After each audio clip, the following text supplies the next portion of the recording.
الشیطان الرجیم بسم اللہ الرحمن الرحیم اللہم صلی علی محمد وسلم علی محمد وبارک علی محمد وارحم محمد کما صلیت وسلمت وبارکت وترحمت علی ابراہیم وعلی آل ابراہیم انک حمید مجید۔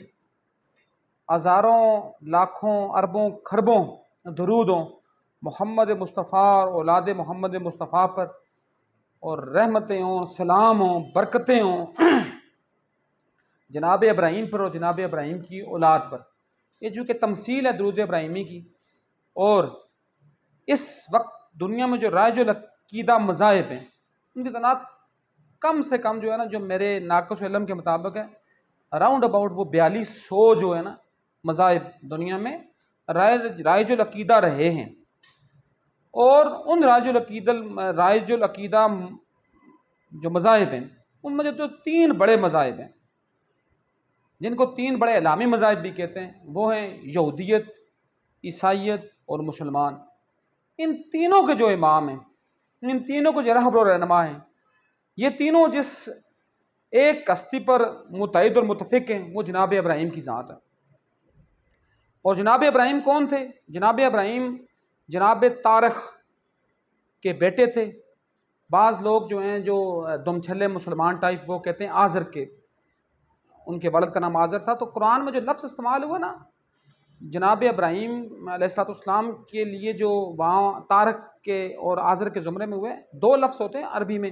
ایک ہوتا ہے جس طرح ہم کہتے ہیں نا، ہم دعا کرتے ہیں نماز میں، ہم جب نماز ہم پڑھتے ہیں، نماز کے دوران ہم کیا کہتے ہیں؟ ربی اجعلنی مقیم الصلاۃ من ذریتی ربنا وتقبل دعا ربنا اغفر لی والدیّ۔ جب ہم والد کا لفظ استعمال کرتے ہیں نا، وہ ہوتا ہے باپ کے لیے۔ جہاں لفظ اب آئے نا، اب عربی میں جہاں لفظ اب آئے، اب کا مطلب صرف باپ ہی نہیں ہوتا۔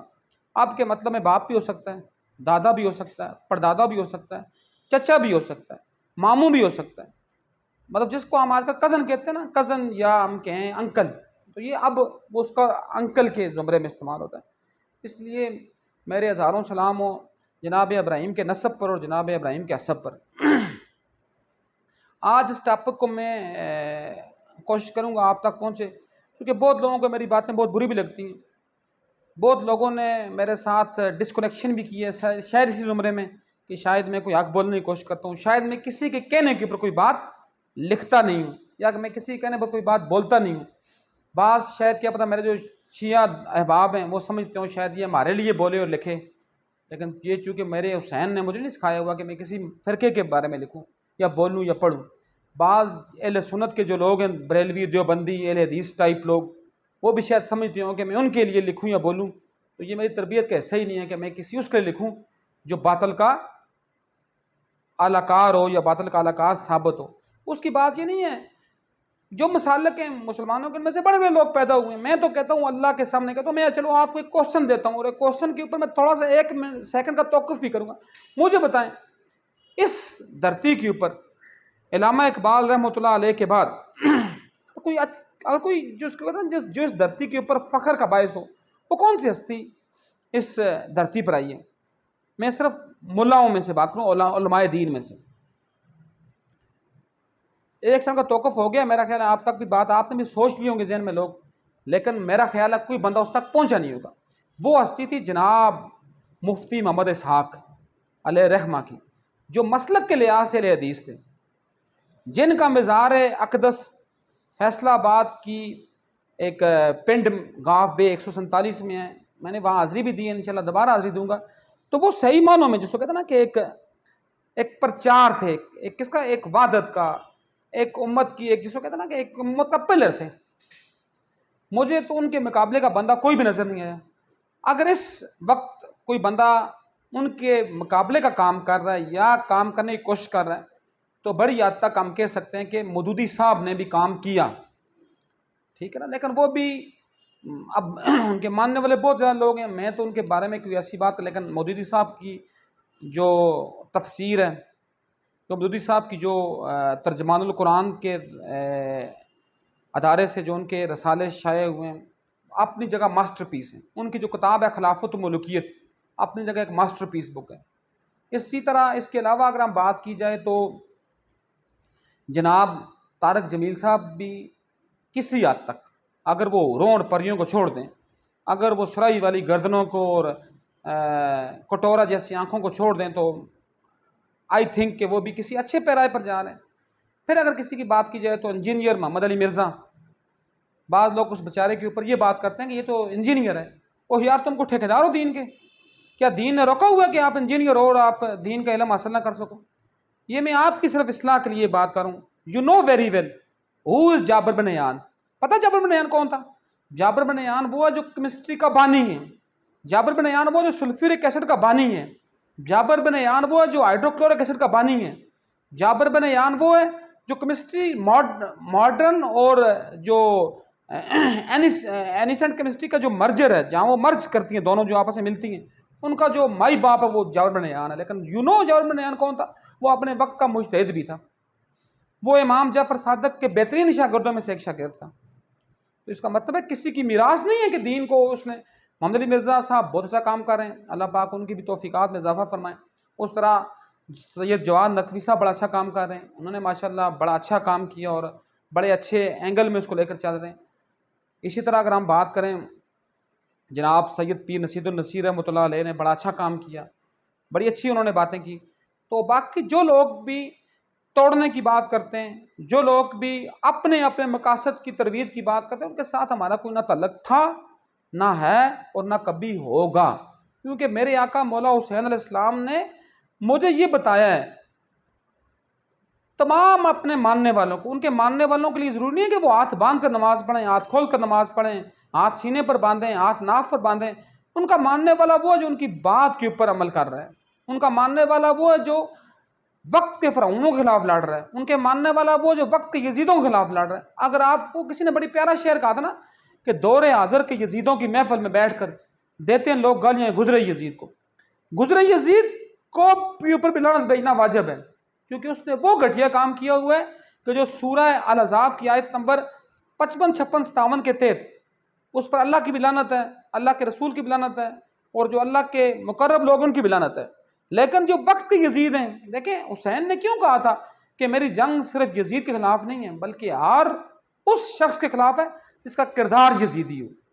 تو ہم کیا کہتے ہیں، لوگ بہت کم نعرہ مارتے ہیں کہ یزید مرد آباد، نعرہ یہ لگاتے ہیں لوگ یزیدیت مرد آباد۔ حسین کو ہم زندہ باد کہیں یا نہ کہیں، پائندہ آباد کہیں یا نہ کہیں، وہ ورفعنا لک ذکر کی ہستی کا نواسہ ہے، وہ ورفعنا لک ذکر کی ہستی کے ساتھ منسلک ہے، وہ خود ورفعنا لک ذکر کی ہستی کا مالک ہے۔ کیوں؟ الحسین منی و انا من الحسین کی حدیث کے مطابق۔ اب بات جو ہے وہ بات کام کی بات کیا ہے کہ حسین زندہ باد بھی ہے، پائندہ باد بھی ہے، حسین سب کچھ ہے۔ حسین کون حسین ہے؟ حسین شاست حسین ہے، حسین بادشاہ است حسین ہے، حسین دین است حسین ہے، حسین دین پناہ است حسین ہے۔ حقا سر داد نہ داد دست در دست یزید، اس کو میں چھوڑ رہا تھا لیکن اگلا جملہ میں چوتھا کیا تھا کہ حقا کے بنا لا الہ است حسین، کہ بنا لا الہ الا اللہ وہ حسین کی ذات ہے۔ لیکن ہم کیا کہتے ہیں؟ ہم یہ کہتے ہیں حسینیت زندہ باد۔ اب حسینیت کی بات کیا ہے، جو حسین کے راہ پر چلے گا وہ زندہ باد ہے۔ ضروری نہیں ہے کہ وہ سید ہو، وہ راجہ ہو، وہ قریشی ہو، وہ چودھری ہو، وہ مغل ہو، ہر وہ بندہ جو راہ حسین کا متلاشی ہے وہ زندہ باد ہے۔ جون علیہ السلام، جون بن حوی، حسین کے 72 جو کربلا میں کٹے ہوئے ساتھیوں میں سے ایک تھے، وہ مذہب کے لحاظ سے عیسائی تھے، لیکن حسین زندہ باد، حسینیت زندہ باد کے تناظر میں جون علیہ السلام زندہ باد۔ اور شمر جو 17 حج کرنے والا الحاج تھا، اپنے زمانے کا مفتی تھا، بلکہ مفتی اعظم تھا، لیکن وہ مرد آباد ہے کیونکہ وہ یزید کا ارکانہ تھا، وہ یزیدیت کا نظام کا پرچار کرتا تھا، وہ تو یزیدیت مرد آباد، نظام مرد آباد ہے، نظام۔ ہم نظام کی بات، جو نظام کے ساتھ منسلک ہے وہ مرد آباد ہے۔ تو جو میرے ٹاپک کا آج کا جو عنوان تھا وہ میں پہلے آپ سے اس کو میں بتا دوں، پھر اس کے اوپر ہم بات کرتے ہیں۔ تھوڑی سی بات لمبی ہوگی لیکن میں کہتا ہوں تاکہ میری بات کسی تک پہنچ جائے۔ مجھے پتہ ہے جی کہ بہت کم لوگ ہوں گے جو میری بات کو پسند کریں گے، لیکن ہوتا ہی یہی ہے، میں تو خاک ہوں نوح علیہ السلام کی قدموں کی خاک. کہاں نوح اور کہاں مجھ جیسا لاچار مسکین اور جس کو کہتے ہیں کہ ایک عام فہم انسان.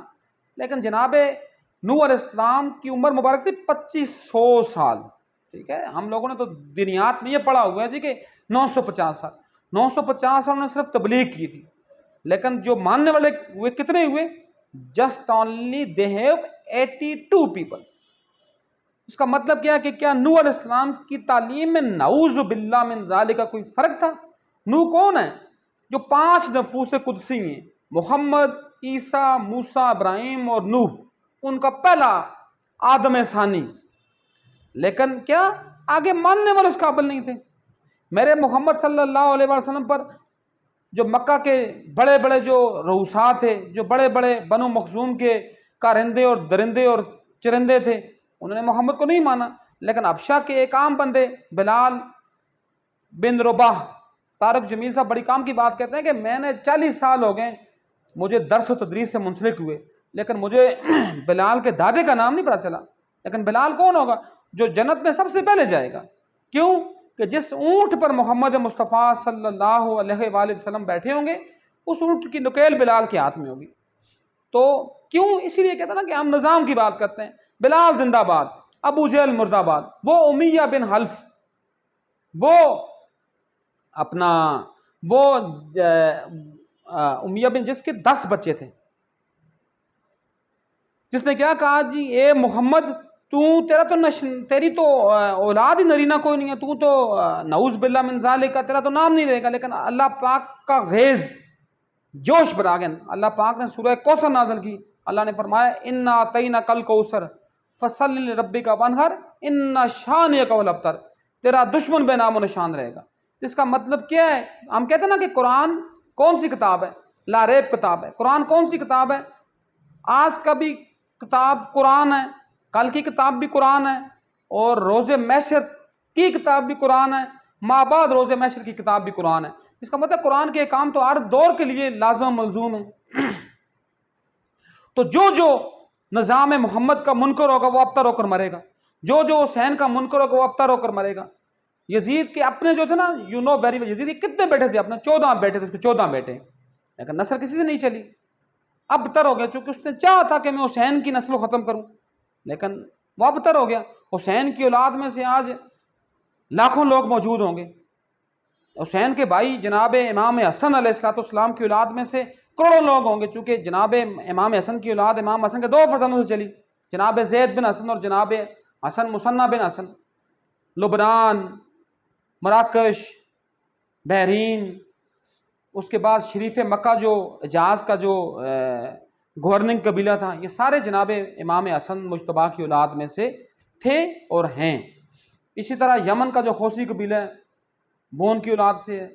اسی طرح جو لبنان کا حزب اللہ ہے ان کا جو لیڈر ہے حسن نصر اللہ, وہ ان کی اولاد سے. تو میرا صرف کہنے کا مطلب کہ ابتر وہ ہوتا ہے جو باطل کارکارہ ہوتا ہے. حق کے ساتھ منسلک لوگ کبھی وہ بلتے ہیں, پھلتے ہیں, پھولتے ہیں, سب کچھ کرتے ہیں.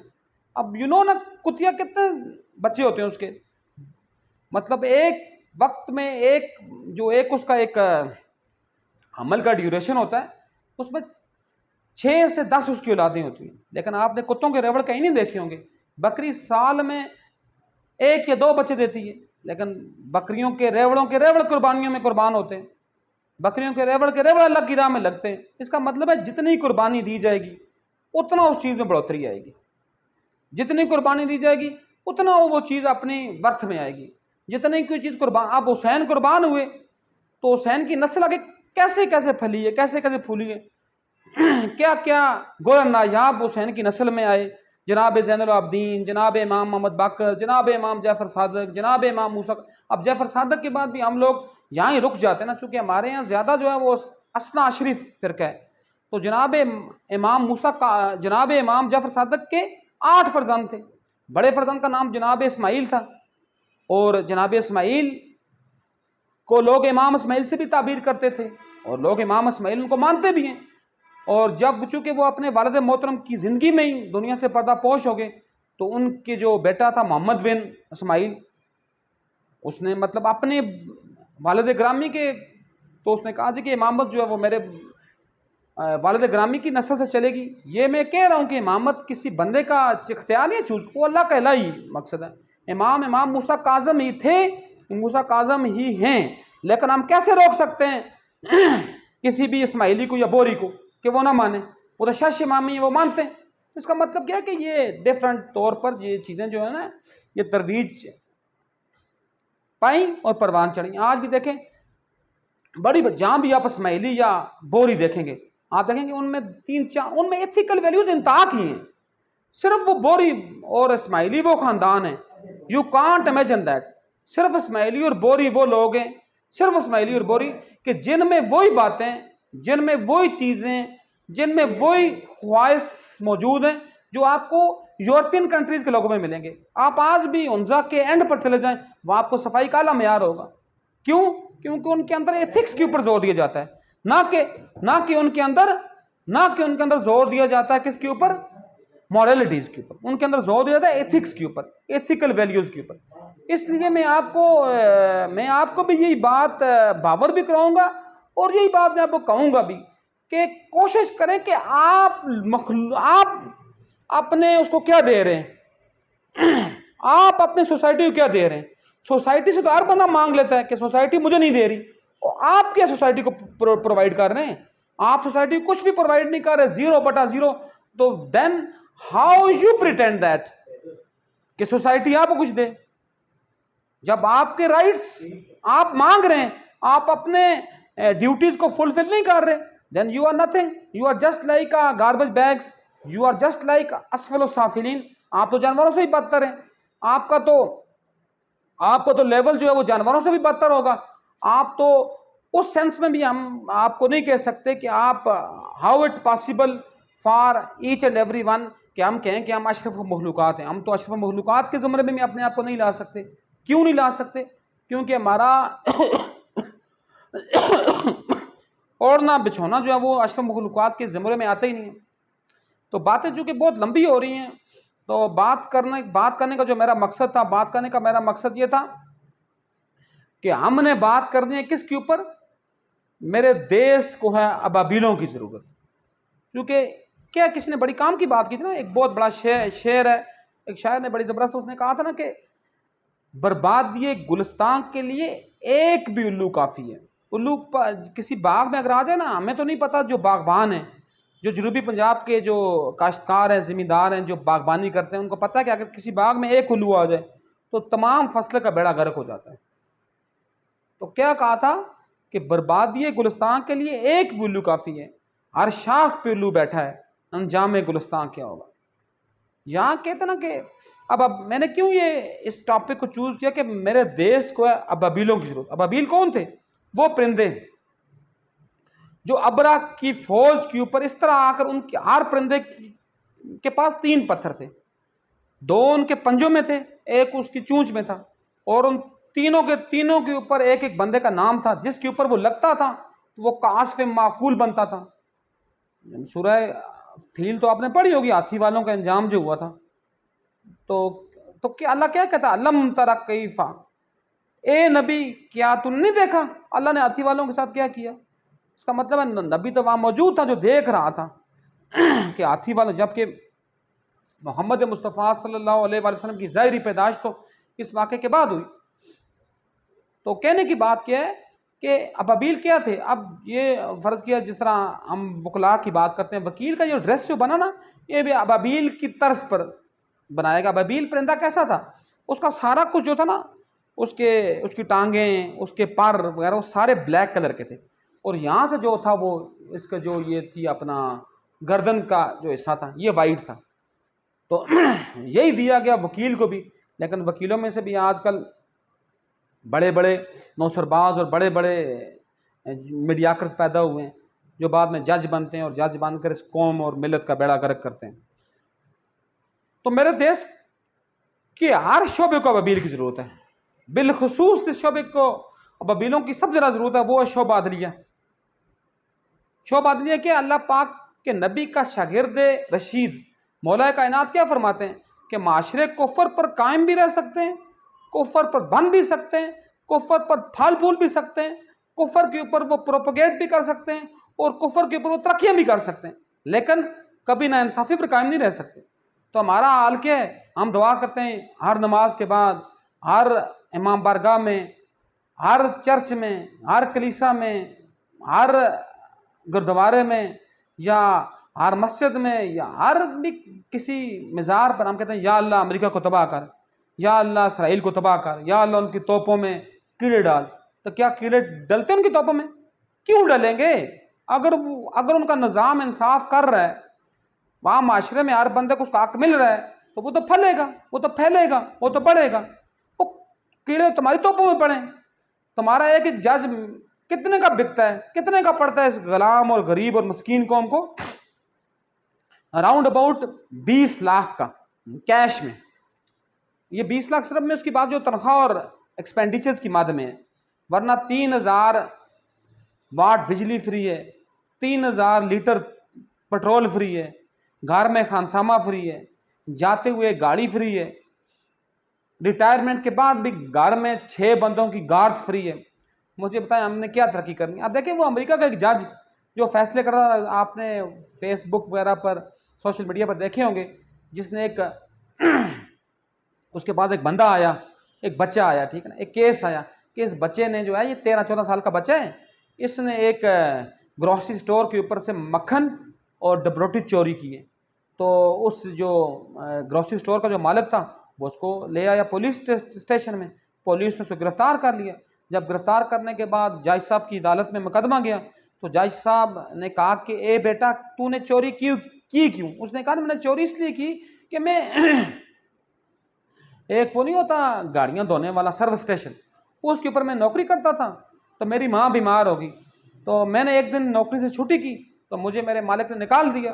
اب 3 دنوں سے میرے گھر میں کھانے کے لیے کچھ بھی نہیں تھا، میری ماں بھوک سے بلک رہی تھی، تو میں نے جب ان سے مانگنے کی کوشش کی تو مجھے کسی بندے نے میری مدد نہیں کی، تو پھر مجبوری کے تحت میں نے چوری کی، مجبوری کے تحت میں نے کیا کی؟ چوری کی۔ اس کے بعد میں آپ کو وہی علی کا ایک واقعہ سناؤں گا کہ چور کا ہاتھ کا پاٹنا ہے آپ نے، ٹھیک ہے نا۔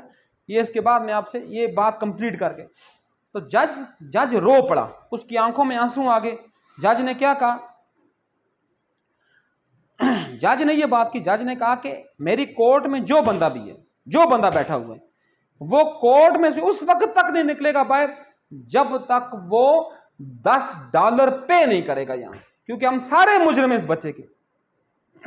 تو اس نے سب سے پہلے اپنی جیب میں سے $10 نکالے، اور کورٹ میں جتنے بھی بندے، چونکہ ہمارے یہاں زیادہ تر لوگ کون ہوتے ہیں؟ جو تماشبین ہوتے ہیں، تماشا دیکھنے کے لیے آتے ہیں، تو ہر بندے نے $10 دیے، اور اس کے بعد وہ کورٹ سے باہر نکلنے کا اعلان ہوا۔ اور اس نے گروسری سٹور کے اوپر کیا الزام لگایا؟ اس کے اوپر کیا؟ اس نے کہا کہ گروسری سٹور کا مالک $1000 پے کرے گا، کہ اس نے کیوں کسی مسکین اور لاچار بچے کو پولیس کے حوالے کیا، اور پولیس کے محکمے پر کیا لگایا کہ تم نے اب اگلے 40 دن اپنے پولیس سراؤنڈنگ میں دیکھنا ہے کہ کیا میری علاقے میں کوئی بچہ بھوکا تو نہیں سویا ہوا۔ تو وہ جج جب ریٹائر ہوا، آج سے مطلب آج ہے 19 اگست 2023، وہ ریٹائر ہوا ہے میرا خیال ہے اگست کے پہلے ویک میں، اور جب ریٹائر ہوا ہے نا تو فلوریڈا کی سڑکوں کے اوپر لوگ اس کے اوپر پھولوں کی پتیاں بچھا رہے تھے۔ یہ میں کوئی مطلب کوئی جوش خطابت میں یا میں اپنے کسی چیز کو ویلیویبل کرنے کے لیے واقعی نہیں سنا رہا، سب نے دیکھا ہوگا، نہیں دیکھا تو وہ دیکھ لیں۔ اور ہمارے یہاں جب ریٹائر ہوتے ہیں تو ہم کہتے ہیں یا اللہ تیرا لاکھ لاکھ شکر دفعہ دور ہوئے۔ ہمارے یہاں ثاقب نثار جیسا ناسور ریٹائر ہوئے تو لوگوں نے اللہ کا شکر ادا کیا کہ یہ ناسور یہاں سے دفع ہوئے۔ افتخار دجال جیسا کانا دجال ریٹائر ہوئے جس نے اپنے بیٹے ارسلان افتخار کو بدون CSB آفیسر بھرتی کروایا۔ لوگوں نے اللہ کا شکر ادا کیا کہ منوس یہاں سے دفع ہوا۔ شوکت صدیقی ایک ہائی کورٹ کا جج تھا، وہ جب اپنی مدر بار راولپنڈی بار ہائی کورٹ بار میں جب وہ خطاب کے لیے آئے تو لوگوں سے خطاب سننے سے انکار کر دیا، کیونکہ وہ جب کرسی پر تھے انہوں نے کرسی پر رہ کر کیا بات کی۔ مولوی مشتاق مشہور و معروف ایک بے غیرت کردار ہے، پاکستان کی ہسٹری کا سب سے عبرتناک اور بدبخت ترین جج، تو اس کا جب جنازہ ہوا جنازے کے اوپر مکھیوں نے حملہ کر دیا۔ ایک اور چیف جسٹس صاحب گزرے ہیں بڑے نیک اور پرہیزگار قسم کے، لیکن لوگ کہتے ہیں ابھی بھی وہ موجود ہیں، آزاد شاہ صاحب جیسے بندے ایک دو بندے اور موجود ہیں، میں نام لے گیا ہوں، کیا پتہ ان کو بھی اس بات سے کوئی خوف لاحق ہو جائے، لیکن بس دو تین بندے اور بھی ہیں جو کہتے ہیں کہ ہم اس کے جنازے میں جب گئے تو وہ اتنا نیک صحیح ریئلی کہہ رہا ہوں کہ وہ کافی مطلب اس کا میں بھی بہت بڑا سپورٹر تھا، لیکن اس کی اولاد جب میں نے دیکھی ہے نا بھرتی ہوئی اداروں میں، جس اداروں میں بھرتی ہونے کے لیے ان کی بیسک ریکوائرمنٹ پوری نہیں تھی، وہاں وہ بھرتی ہو گئے گریڈ 17 میں 18 میں 19 میں اور آج شاید 20 میں پہنچ گئے، تو کہتے ہیں کہ اس کا منہ ہی الٹا مڑا ہوا تھا۔ تو یہ حال ہوتا ہے ان لوگوں کا۔ تو یہاں ابابیل آئے گا، ابابیل آئے گی، ان کے اوپر وہ پڑھیں گے تو تب یہ نظام کسی حد تک ٹھیک ہوگا۔ یہ پہلا بات کس کی ہوگی؟ عدلیہ کی۔ دوسری بڑی بات ہے نظام تعلیم، اس کو بھی بہت بڑے بلوں کی بڑے آپریشن کی، ایک تو کہتے ہیں چھوٹا آپریشن سموتھ ایک آپریشن نہیں، اس کو بھی لارج آپریشن کی ضرورت ہے، بڑے آپریشن کی، ایک بڑے جامع آپریشن کی ضرورت ہے، کیونکہ یہاں اصغر ندیم سید صاحب ایک بہت بڑے ڈرامہ رائٹر ہیں، میرا خیال آپ لوگوں نے ان کے ڈرامے بھی دیکھے ہوں گے، اور وہ ایک ادارے کے پرنسپل ریٹائر ہوئے ہیں۔ تو جناب اصغر ندیم سید صاحب فرماتے کہ جو میں نے پڑھانا تھا وہ میں پڑھا نہیں سکا یا مجھے پڑھانے نہیں دیا گیا، اور جو کاسالیس تھے وہ کہاں سے کہاں پہنچ گئے اور میں اپنی اس سیٹ پر موجود رہا۔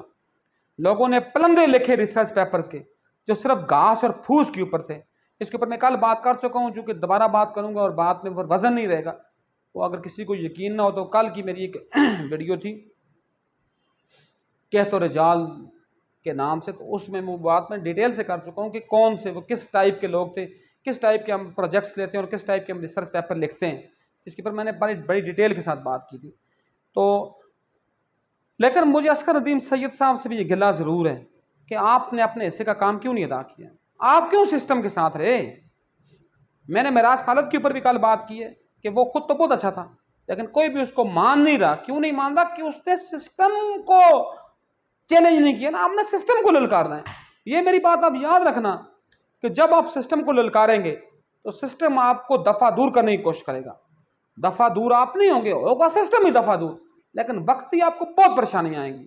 چونکہ میں خود فیس کر رہا ہوں الحمدللہ، محمد کا صدقہ، محمد کی اولاد مولا حسین کا صدقہ، مولا حسن کا صدقہ، میں خود فیس کر رہا ہوں، مجھے خود پتہ ہے کہ سسٹم کے ساتھ لڑتے ہوئے آپ کو کتنی مشکلیں پیش آتی ہیں۔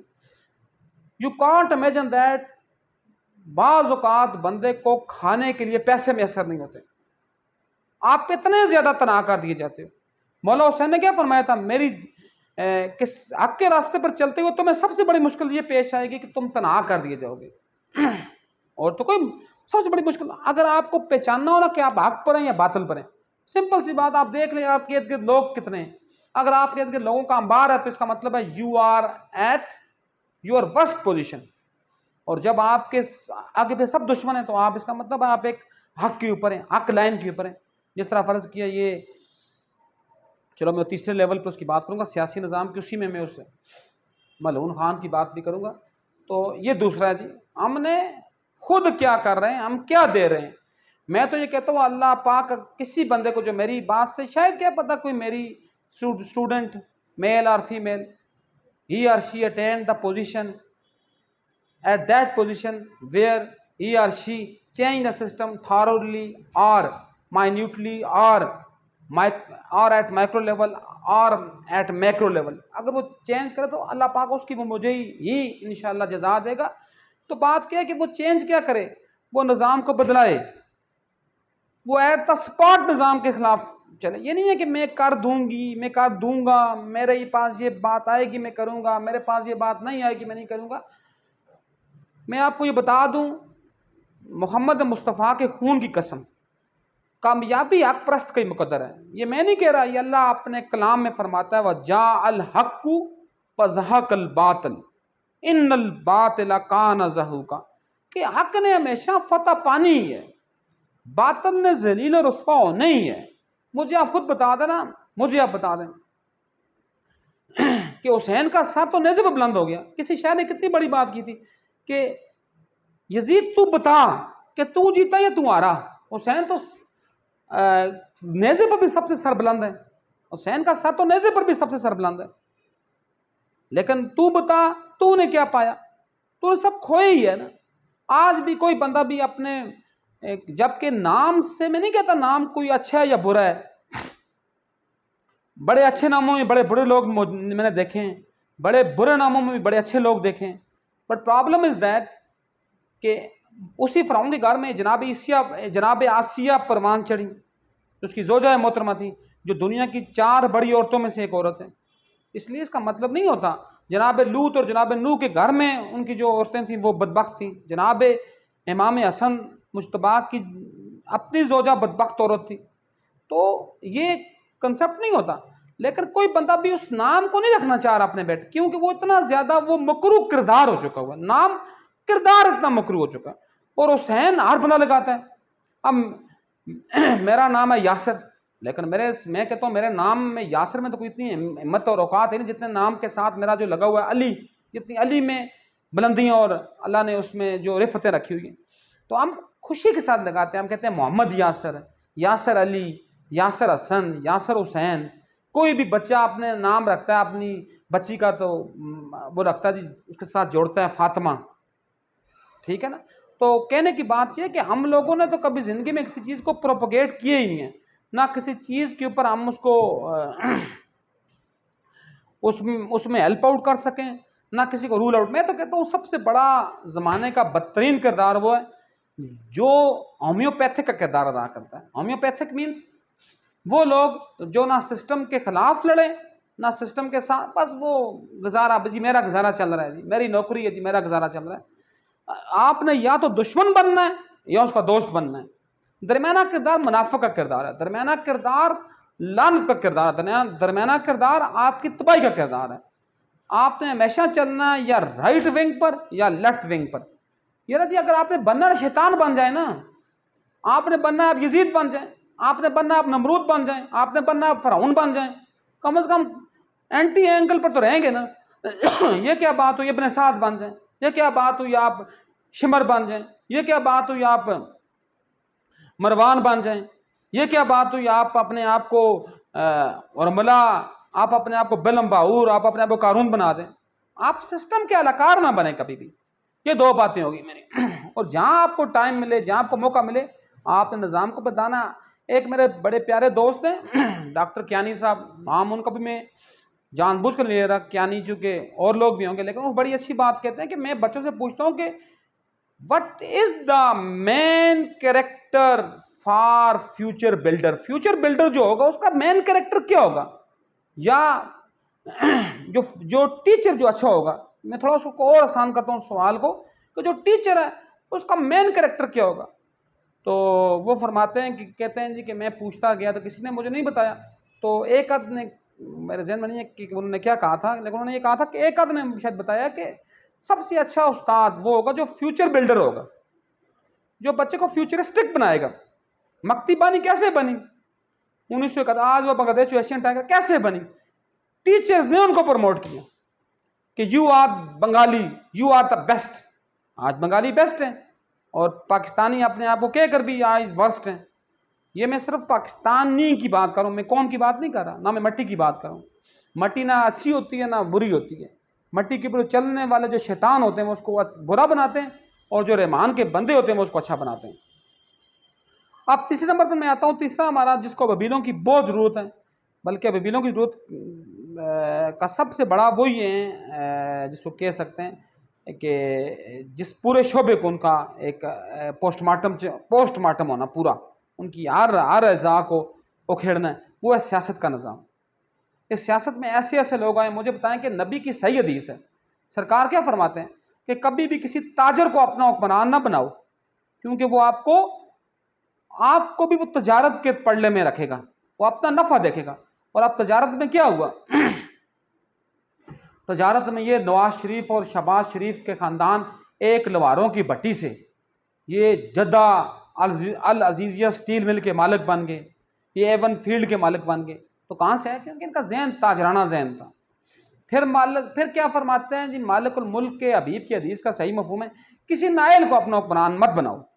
اب لوگوں نے بنایا عمران خان کو، اس کو کیا آتا تھا زندگی پوری، اس نے بیٹ اور گیند پکڑا تھا ہاتھ میں، اور جب اس کو ملک اس کے ہاتھ میں دے دیا تو ملک کا بیڑا غرق ہو گیا. بے شک شاید اس نے خود چوری نہ کی ہو، لیکن اس کو پتہ ہی نہیں تھا نا کہ میں نے چلانا کیسے ہے بات کو، میں نے رول آف اور رول آن کیا کرنا ہے، میں نے کیسے اپنے ان لوگوں سے اپنے آپ کو دور کرنا ہے جو لوگ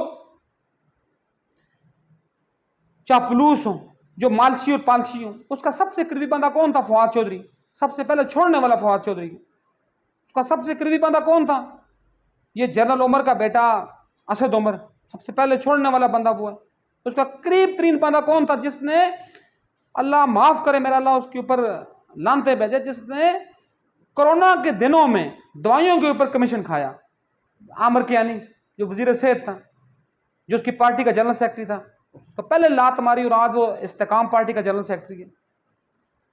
تو بات یہ کہ اپنے ساتھ وہ لوگ رکھیں جو لوگ آپ کے ساتھ کمیٹڈ ہوں۔ پھر ہم کہتے ہیں جی تیسرے نمبر پر دو میں نے کہہ دیے، اب تیسرا میں نہیں کہوں گا، لوگ کہیں گے پتہ نہیں یہ شاید اس پارٹی کا بندہ ہو، اللہ مجھے اس سے پہلے دنیا سے اٹھا لے، میں کسی پارٹی کو۔ تیسرا کیا ہے، کسی ڈاکو کو اپنا کبھی والی وارث نہ بناؤ، چونکہ ڈاکو کا کام ہی ڈاکہ مارنا ہے۔ اب زرداری کو آپ نے بنا دیا جی امام سیاست، مرد اور، اب اس کا کام ہی ڈاکہ مارنا ہے۔ وہ ہے ہی مسٹر 10%، تو وہ کیا کرے گا؟ اس نے ڈاکہ ہی مارنا ہے، اس نے کام ہی کرنا ہے۔ مطلب آپ ایک ڈاکو سے کیسے خیر کی توقع کر سکتے ہیں؟ اور پھر لوگوں نے کہا جی نہیں جی فضل الرحمان جو ہے اس کو بنا دیں گے۔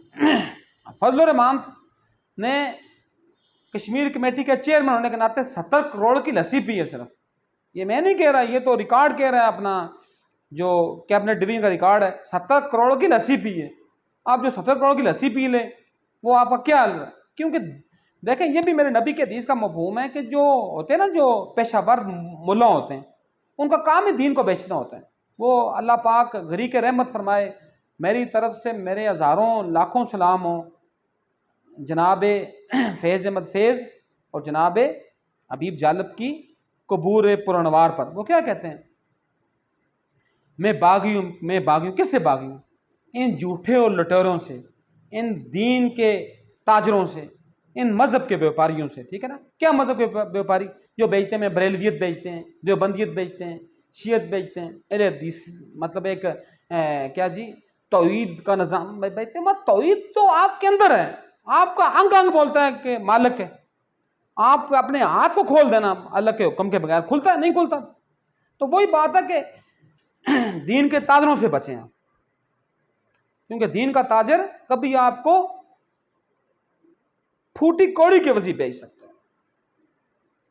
اپنے فائدے اور اپنے ذاتی منفعت، اپنی شہرت، اپنے جاؤ جلال کے اس میں اپنا آ کر اس کی طلب میں آ کر آپ کو مطلب کوڑیوں کے وجہ بیچ سکتا ہے۔ جس کی سب سے بڑی مثال قاضی شریع کی مثال ہے، جو کوفہ کا قاضی القضاء تھا، مطلب چیف جسٹس تھا، لیکن اس نے درم اور دیناروں کے انگاروں کے عوض اس نے حسین کے قتل کا فتویٰ جاری کیا۔ جب اس سے کسی نے پوچھا ابن زیاد نے کہ تم اس کی توجیہ کیا پیش کرو گے، اس نے کیا کہا آگے؟ یہ تو آپ کو کسی، اس نے کہا جی میں یہ آیت وہاں لگاؤں گا، فٹ کروں گا کہ الفتنۃ اشد من القتل، جو فتنہ وہ قتل سے بھی زیادہ ابتر ہے۔ اور اس بدبخت کے پتروں کے اسی قبر پر اللہ پاک جہنم کے آخری انگارے بھی ڈالے، اس کو کہ کیا وہ فتنہ تھا؟ جو دین کی حیا کی بات ہو رہی تھی، جو حسین منی و نام الحسین کی حدیث کی پرچار ہو رہا تھا وہ۔ لیکن میں وہی کہہ رہا ہوں نا کہ یہ تاجر ہیں، یہ خون حسین کے تاجر ہیں۔ کس نے کہا تھا بڑی زبردست بات نا کہ خون حسین کی قسم، دنیا کربلا کا نام، لاکھوں یزید ہیں یہاں، کلمہ حق اٹھا کے دیکھ۔ لیکن بات یہ ہے کہ ہم لوگ اس چیز کو مانتے ہی نہیں ہیں نا، نہ ہم لوگ اس چیز کے اوپر ایمفیسائز کر سکتے ہیں، نہ ہم اس چیز کو کمپریہینڈ کر سکتے ہیں، نہ ہم اس چیز کو کنکلوڈ کر سکتے ہیں۔ جب ہم کنکلوڈ نہیں کر سکتے، دیکھیں بچے تھیسس لکھتے ہیں نا، چونکہ پیشہ ہے تعلیم اور تعلم کے ساتھ، بچے تھیسس لکھتے ہیں، وہ ٹائٹل سلیکٹ کرتے ہیں، وہ اپنے آبجیکٹیوز بناتے ہیں، وہ اپنے ہائپوتھیسس بناتے ہیں، وہ اپنے ریسرچ کوسچن بناتے ہیں، وہ پھر اس کے بعد لمیٹیشن ڈی لمیٹیشن پر جاتے ہیں، وہ اس کے بعد لٹریچر ریویو کرتے ہیں، اپنا تقریباً 2 سے 3 سال اپنی زندگی کی قیمتی سال اس پر لگا دیتے ہیں۔ اس کے بعد وہ ڈیٹا کو کلیکٹ کرتے ہیں، ڈیٹا کو انالائز کرتے ہیں، اس کے اوپر ٹول لگاتے ہیں، پیرامیٹرک ٹول لگائیں، نان پیرامیٹرک ٹول لگائیں، کیونکہ یہ بات تھوڑی سی ڈفرنٹ ہو جائے گی، ہر بندے کو سمجھ نہیں آئے گی کہ what are parametric and non parametric tools, تو میں اس کی ڈیپتھ میں بھی نہیں جاؤں گا۔ صرف کہنے کی بات کیا کہ اس کے بعد وہ جاتے ہیں مطلب وہ سمرائز کرتے ہیں اپنی پوری بات کو، ڈسکس کرتے ہیں، اس کو کنکلوڈ کرتے ہیں، ایٹ اینڈ فائنڈنگ کے بعد کنکلوڈ کرتے ہیں، مطلب وہ اپنا کنکلوژن دیتے ہیں جس کے اوپر میں جا رہا ہوں، اور کنکلوژن کی بیس پر وہ اپنی ریکمنڈیشن دیتے ہیں۔ ہمارا تو کوئی کنکلوژن ہی نہیں ہے، ہم ریکمنڈیشن کیا دے سکتے ہیں؟ ہمارا تو اپنا ذاتی خیال ہی نہیں ہے۔ میں کہتا ہوں وہ بندہ ہے وہ بندہ جو بندہ کہنے کے قابل ہے، جو آدم کا بیٹا کہنے کے قابل ہے، جس کا اپنا مین فریم ہو، کہتے ہیں نا مین فریم کمپیوٹر، اپنا اس کا مدر بورڈ ہی نہیں ہے، جس کا اپنا برین ہی نہیں ہے، وہ کسی کی کیا بات کرے گا؟ جس کو برین دے دیا گیا جماعت اسلامی کا، جس کو برین دے دیا گیا دعوت اسلامی کا، جس کو برین دے دیا گیا معاہدۃ المسلمین کا، جس کو برین دے دیا گیا تبلیغی جماعت کا، اس نے کیا کام کرنا ہے؟ اس نے تو بیڑا گرک ہی کرنا ہے قوم کا، اس نے تو کھانے کھلانے کے پروگرام بنانا ہے۔ اب کسی نے بڑی زبردست بات کی تھی، پتہ نہیں جی میرے ذہن میں ان کا نام نہیں آ رہا، آج کل کوئی مولوی ہے، اور اس نے بڑی زبردست اس نے کہا تھا کہ کبھی زندگی میں آپ نے دیکھا ہوگا کہ کبھی کسی نے نہیں بولا کہ دعوت اسلامی کے اجتماع غلط ہیں اور تبلیغیوں کے اجتماع غلط ہیں۔ کیوں نہیں غلط؟ کیونکہ وہ کبھی زندگی میں سسٹم کو چیلنج کرتے ہی نہیں ہے۔ آپ میں سے ہر بندہ جو میرا سننے والا ہے، اس نے بات کی ہوگی ہمیشہ، آپ تبلیغی جماعت کے اجتماعوں میں گئے ہوں یا آپ جماعت اسلامی کے اجتماعوں میں گئے ہوں، اجتماع کے آخر پر دعا ہوتی ہے، یا اللہ اس نظام کو تو ترقیاں دے۔ اس نظام کو کیا ترقیاں دینی ہیں؟ اس نظام کو ترقیاں اس لیے نہیں ملنی کہ یہ نظام ترقیوں کے قابل ہی نہیں۔ اب وہ دعا کرتے ہیں، یا اللہ، وہ نظام کے ارکان ہیں، وہ تو لوگوں نے رکھے ہوئے ہیں تاکہ لوگوں کے ذہن کی جو تنظیم سازی ہو ہی نہ سکے، لوگوں کے ذہن کے اوپر کام ہو ہی نہ سکے۔ کام ہی ہماری نوسر بازیوں کا ہوتا رہے، یہ چلے لگاتے رہیں، یہ سروزے لگاتے رہیں، یہ کس کو کیا فرق ہے؟ لگائیں سروزے آپ نے دیکھا ہوگا نا، یہ آپ اس ایریے میں آئیں، مری والی ایریے میں یا یہ شمالی علاقے میں آئیں تو یہاں بڑی بڑی مسجدیں بنی ہوئی ہیں، بڑے بڑے مدرسے بنے ہوئے ہیں، بڑے بڑے مدرسے، ٹھیک ہے نا۔ سعودی عرب نے گرانٹ دے دے کر مدرسے بنائے ہیں۔ کیوں بنائے؟ تاکہ مدرسوں میں بیٹھے رہیں، اے سی میں بیٹھے رہیں، مولوی صاحب کا کام بھی چلتا رہے، بچے بھی وہاں پلتے رہیں، اور اللہ کے نعرے بھی لگتے رہیں، جس طرح کل نعرے لگے ہیں اپنا جڑا والا میں، لبیک والوں نے نعرے لگائے ہیں، سب نے نعرے لگائے ہیں۔ کسی نے، علامہ اقبال نے بڑی زبردست بات کی تھی نا، اسی لیے وہ بات تھی نا کہ یہ جو ہوتا ہے نا، یہ جو نعرہ، اس نے کیا بڑی بات کی تھی کہ اس میں فرق ہی نہیں رہتا، وہ توحید کے نعرے میں اور اس میں فرق ہی نہیں ہے اللہ اکبر کے نعرے میں، جب اللہ اکبر کی بقا نہ ہو رہی ہو۔ اللہ اکبر کا مطلب کیا ہے؟ اللہ اکبر، اللہ سب سے بڑا ہے۔ اکبر کہتے ہیں عربی میں اس کو نا جو سب سے اوپر ہو، جس سے اوپر کا تصور ہی نہ ہو، تو اللہ اکبر سب سے بڑا۔ ہم نے کہاں سب سے بڑا سمجھا ہوئے؟ ہم تو جب روزی روٹی کے ہمیں لالے پڑتے ہیں، ہم تو وہاں کسی وزیر مشیر کے پاس جاتے ہیں، ہم کسی تھانے دار کے پاس جاتے ہیں، ہم کسی ایس پی کے پاس جاتے ہیں، ہم کسی اپنا معاون خصوصی مشیر کے پاس جاتے ہیں، کیونکہ ہم نے تو اللہ کو رازق مانا ہی نہیں ہے، جبکہ اللہ الرزاق ہے۔ تو یہاں کیا ساری پوسٹ مارٹم کی ضرورت ہے۔ جب تک پوسٹ مارٹم نہیں ہوگا اس تک کچھ بھی نہیں ہوگا۔ تو اسی لیے بات یہ کہ اب اس کے بعد آتے ہیں یہ اسٹیبلشمنٹ کیا ہوتی ہے؟ اسٹیبلشمنٹ آپ کی بیوروکریسی، اسٹیبلشمنٹ آپ کے دفاعی ادارے، اسٹیبلشمنٹ آپ کی انتظامیہ، ان کو ہم اسٹیبلشمنٹ کہتے ہیں۔ انتظامیہ میں کیا آگے؟ یہ ڈی سی، یہ ایس پی، یہ وغیرہ۔ یہ پولیس میں ہمارے پاس کیا آ گیا؟ پولیس میں ہمارے پاس وہ آ گیا جو انتظامیہ کے کام کو آگے نافذ العمل کرتا ہے، ٹھیک ہے۔ اور تیسری ہمارے پاس آگے جی یہ مقننہ جو قانون کو بناتی ہے۔ تو یہ سارا جو ملتا ہے نا، مل کر ایک اسٹیبلشمنٹ بنتا ہے۔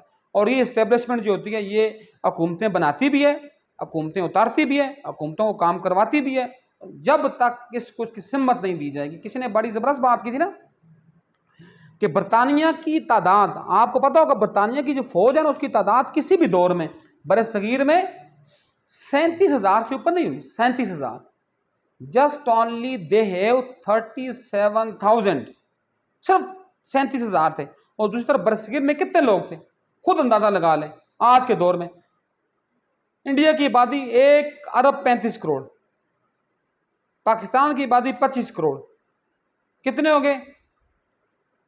اور اسی طرح اگر آپ شامل کریں بنگلہ دیش کی 25 کروڑ، کتنے ہو گئے؟ 25 اور 25 50، 50 اور 30 80 اور 5 85، 1 ارب 85 کروڑ، اور پھر 15 کروڑ سارے شامل کر لیں سری لنکا، مالدیپ، نیپال وغیرہ، برما کے، تو تقریباً یہ 2 ارب بنتے ہیں، 2 ارب۔